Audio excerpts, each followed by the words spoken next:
continuing our breaking news coverage of the death of Saudi King Abdullah. State TV announced his passing a short time ago. The king was 90 years old and had recently been hospitalized for pneumonia. Had a lot of health issues over recent years. Funeral services will take place in Riyadh about 11 hours or so from now. King Abdullah had been the de facto ruler of Saudi Arabia since 1996. Now, the royal court immediately named his successor, Crown Prince Salman bin Abdulaziz. You see the new king here in footage from last year greeting a U.S. delegation in Jeddah. Prince Alwaleed bin Talal, chairman of Kingdom Holdings and a nephew of King Abdullah, joins us now on the phone. Thank you so much for doing so. Can I ask you, first of all, your reaction to the passing of the king? Yeah, there's no doubt that the death of the late King Abdullah is a big shock for our nation, Saudi Arabia. However, the transition was very swift, whereby King Salman took over, and he nominated Crown Prince Migran to be his nominee for that key position. And I think all the members of our family came around their king and the Crown Prince. And tomorrow we will be praying on late King Abdullah, and within hours after that we will be all giving our allegiance to the new king and the new Crown Prince of Saudi Arabia. Talk to us a little bit, if you will, about how important it is to have a smooth transition. I understand that this transition has been in the works for the last couple of years. Well, Saudi Arabia, since King Abdulaziz established it in 1932, modern Saudi Arabia was established in 1932. After King Abdulaziz, King Saud came, King Faisal, King Khalid, King Fahd, and then King Abdullah. Obviously, the seeds of the new regime were established by King Abdullah when he nominated Prince Salman to be his crown prince, and thereafter he nominated Prince Migran to be the second in command. And that's exactly what happened today. So it's a very swift and calm transition that already has been done. What do you think, Prince Alwaleed bin Talal, what do you think will change in Saudi Arabia under King Salman? There's no doubt that the elements of stability and continuity will continue.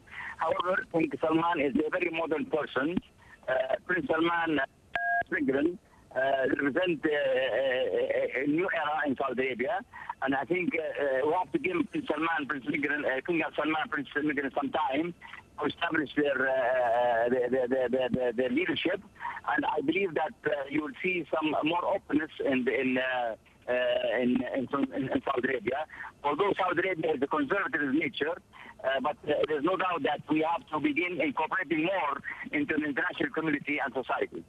We will see more openness, you say, in Saudi Arabia. Can you be more specific in what kind of reforms you are referring to when you say King Salman is expected to continue King Abdullah's reforms that he began?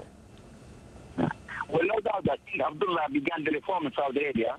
However, clearly, I believe King Salman and Crown Prince Migran will have to expedite the process and will have to accelerate the reform movement on the political front, on the economic front, and social front. I think Saudi Arabia is facing a lot of difficulties and a lot of challenges on the political front, economical front, social front. So I think that I deal with the experience of King Salman and Prince Migran. As you said, they can help the seat running because they've been on the side of King Abdullah since a long time. So I think that the swiftness of their ascendance to their positions will prove to be very helpful in expediting the process of the reform that comes in the near future. And I think we have Prince Alwaleed, it's John Defterius in Davos at the World Economic Forum. We appreciate you taking the call. As you know, the passing of King Abdullah, and we send our condolences, comes at a very sensitive time in the region. There's a dialogue between the United States and Iran. We're in a post-Arab Spring environment. Will Saudi Arabia push aggressively with additional economic and political reforms, social reforms, in light of the passing of King Abdullah? Or do you think that they need to pull back a little bit to let this transition continue, be more conservative with reforms? I know you're a reformer, and this is a very key question. Yeah, being conservative has nothing to do by being open and being incorporated in the international community and the world society in the 21st century. I think Saudi Arabia has to nationality. Saudi Arabia has to have some major changes politically, economically, socially, and financially. These are huge tasks that King Salman and Crown Prince will be facing, and I believe that they will be facing these matters head on, because they are very much reform-minded. I know that not only that they are the fact they're my uncles, but I am very close to them, and they know the way they think. Okay, thank you so much, Prince Alwaleed bin Talal, nephew of King Abdullah, and our condolences to you as you say farewell to your uncle, King Abdullah. Really appreciate you joining us. Thank you so much. And apologies for the quality of the line. It wasn't that easy to hear the Prince. John Defterius there in Davos, a man who knows the family. And John, I want you to answer your own question. What do you think could change? Well, this is a very important period of transition. Michael, as His Royal Highness was suggesting there, this does not come as a surprise. In fact, we've heard rumors off and on for the last 2 years, particularly with the herniated disc and how he was convalescing at home and could he lead in that sort of position. But we had news in the last month of his bout of pneumonia and how serious it was. We were waiting for this announcement of transition. And in fact, it's extraordinary how events unfold, Michael. In the last 12 hours, I spoke to members of the royal family here in the Gulf States, business leaders that are very involved in the Middle East and North Africa, and they thought that the death was imminent. They were saying it was going to happen any day. We didn't expect it in the last 12 hours to transform and this news to break. It is a shock to the world.